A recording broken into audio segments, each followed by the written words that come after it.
Everyone, নিকিস daily স্টোরিতে সবাইকে স্বাগত। তোমরা সবাই কেমন আছো? আশা করি ভালো আছো। আবারও নতুন একটা দিন, নতুন একটা ভিডিও তোমাদের সামনে নিয়ে চলে এসেছি। আর এদিকে সকালবেলা ঘুম থেকে উঠেই একদম বাসি বিছানা তুলে টিপটাপ করে দিয়েছি। আর ওদিকে মা রান্নাঘরে চা করছে, একটু চা খেয়ে নেব। আর তোমাদের সাথে আজকে একটা জিনিস শেয়ার করব। তো চলো, আজকে ব্রাশ করতে করতে বাইরে হাঁটাহাঁটি করছিলাম, তো একটা জিনিস চোখে পড়লো, সেটাই তোমাদের সাথে শেয়ার করব। আমাদের এই গাছটা অনেক দিন আগে লাগানো হয়েছিল, আর গাছ ভর্তি লঙ্কা ধরেছে। আর মাঝে তো কিছুদিন ধরে বৃষ্টি হচ্ছে, তো লঙ্কাগুলোও বেশ বড় বড় হয়ে গেছে, তোলা হয়নি, তা ভাবছি আজকে তুলে নেব। আর লঙ্কাগুলো ভীষণ ঝাল, আর লঙ্কাগুলো দিয়ে না ভীষণ ভালো একটা স্মেল বেরোয়। বেশ আলু সিদ্ধ, গরম গরম ভাত হবে, আলু সিদ্ধ আর সাথে এরকম কাঁচা লঙ্কা। আর ওদিকে মাকে দেখতে পাচ্ছ, মা আজকে একটুখানি খারকোল পাতা তুলে নেবে, আমাদের গাছ নিচে রয়েছে, তো কি করবে মা জানি না। আর লঙ্কাগুলো সমস্ত তুলে নিয়ে ঘরে চলে এসেছি, তো একটু চা করে নেব এরপর। তো এদিকে চা করে নিয়ে চলে এসেছি, আর আমি একটু মুড়ি ভেজে নিয়েছি, যেহেতু সকালবেলা ভীষণ খিদে পেয়ে গেছে। তো কি খাওয়া যায় দেখা যাক, সকালে মা বলছিল কিছু একটা খাবার বানাবে। তো এইদিকে শাকগুলো বাবা আগের দিন এনেছে, ফ্রিজে রাখলেও সবজি যেন থাকছেই না। সকালবেলা তো চাটা খাওয়া হয়েছে, আর এখন সকালবেলার ব্রেকফাস্ট হবে হচ্ছে পাস্তা।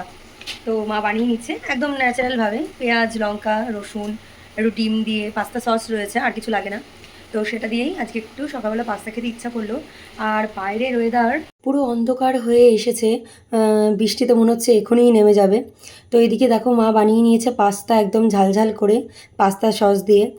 আর আমাদের বাড়ির সবাই মোটামুটি পাস্তা খেতে ভীষণ ভালোবাসে আর কি, মানে যে কোনোভাবেই করলে পরেই ভালোবাসে। আমার মায়ের তো ভীষণ ফেভারিট, মা তো সবসময় বলে থাকে সিদ্ধ করে দিলেও খেয়ে নেব। আর এদিকে জামা কাপড়গুলো গোছানো হয়েছিল না, সেগুলো নিয়ে এলাম, ফটাফট করে গুছিয়ে নিচ্ছি।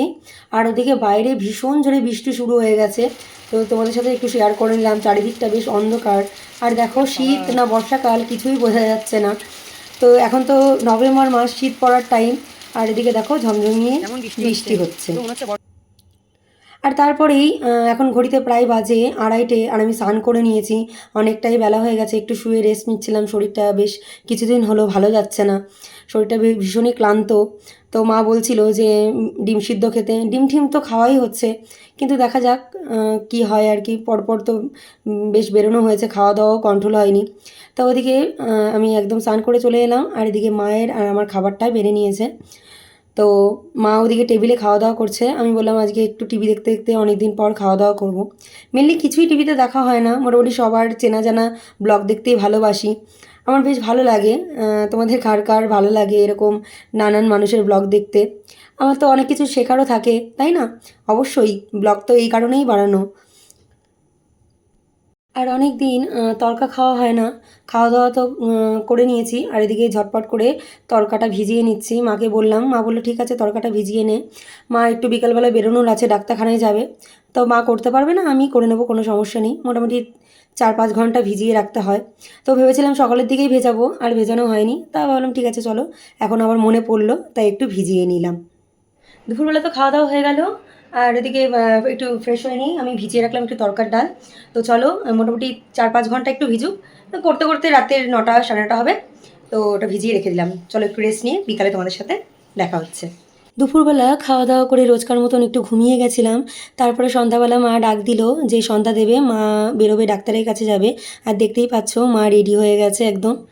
হ্যালো এভরিওয়ান, আবার অনেকক্ষণ পর চলে এলাম, আর সন্ধ্যাবেলা চাটা খাওয়ার পর আর এখন চলে এসেছি, ঘড়িতে প্রায় বাজে 8টা। আমি এখন একটু তরকার ডাল দুপুরবেলা ভিজিয়ে রেখেছিলাম, দেখতেই পেলে। তো তরকাটা সিদ্ধ বসিয়ে দিয়ে ওদিকে আটাটাও মেখে নেব। তো চলো ঝটপট করে তরকাটা সিদ্ধ বসাই, ওদিকে পেঁয়াজ রসুন সমস্ত কিছু কাটতে হবে। আমার গান শেখানো ছিল, গান টান শিখিয়ে উঠেই আমি চলে এলাম রান্নাঘরে, কারণ প্রায় ঘড়িতে বেজে গেছে 8:30। ঝটপট করে তড়কা করতে হবে। এদিকে আমি তড়কাটা সিটি মেরে নেব, ভিজিয়ে রেখেছিলাম, বেশ ফুলে গেছে।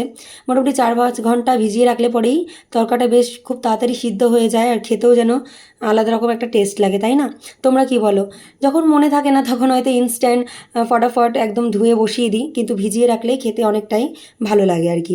তো এদিকে আমি একটু লবণ দিয়েই তড়কাটা বসিয়ে দিলাম, আর ওদিকে একটু আটা মেখে নিচ্ছি।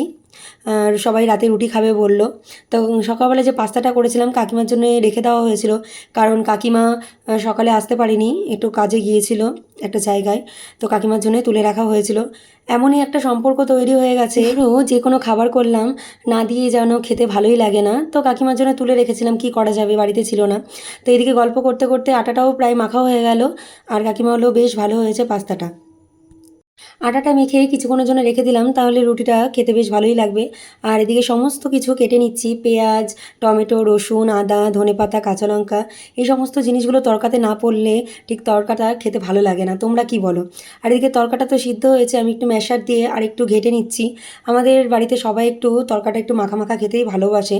তো চলো ফটাফট তরকাটা বানিয়ে নিই। আর রান্নাঘরে বীভৎস গরম, এত বৃষ্টি হচ্ছে মানে চারিদিকে, তাও যেন গরম যাচ্ছে না। তো তোমাদেরকে তো দুপুরবেলায় বললামই যে এটা বর্ষাকাল না শীতকাল বোঝা মুশকিল, নভেম্বর মাস পড়েই গেল প্রায়।